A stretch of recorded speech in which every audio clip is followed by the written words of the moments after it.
திருகோணமலை சேருவில பிரதேச செயலாளர் பிரிவில் இந்த திட்டம் ஆரம்பிக்கப்பட்டது.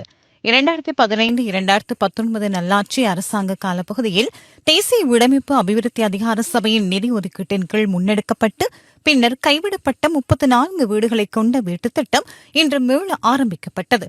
தேசிய மக்கள் சக்தியின் திருகோணமலை மாவட்ட பாராளுமன்ற உறுப்பினர் ருஷான் அக்மீமன, சேருவில பிரதேச செயலாளர், தேசிய வீடமைப்பு அபிவிருத்தி அதிகார சபையின் அதிகாரிகள் உள்ளிட்ட பலரும் நிகழ்வில் பிரசன்னமாகியிருந்தனர். கைவிடப்பட்ட வீடுகளின் நிர்மாணப் பணிகளை நிறைவு செய்வதற்கென 34 பயனாளிகளுக்கு காசோலைகளும் வழங்கப்பட்டன.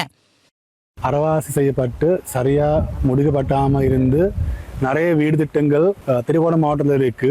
சரியா செய்யப்படாம அறவாசி செய்யப்பட்ட வீடு திட்டங்கள் நிறைய இருக்கு. அந்த வீடு திட்டங்கள் சரியா முடிவறதுக்கு நாங்க இப்ப காசு ஒதுக்கப்பட்டு இருக்கு. இந்த வருஷத்துல இந்த மாதிரி அறவாசி செய்யப்பட்டு 4 வீடு திட்டங்கள் கிட்டத்தட்ட 110 வீடு திட்டங்கள் நாங்க இந்த வருஷத்துக்குள்ள நாங்க முடிக்க போறேன். சொந்தமான இடம் அழகான வாழ்க்கை என்ற வீடு திட்டங்கள் சார்பாக இந்த வருஷத்துக்குள்ள திருகோணமலை மாவட்டத்தில் 250 வீடு திட்டங்கள் இந்த வருஷத்துக்குள்ள நாங்க முடிக்க போறோம்.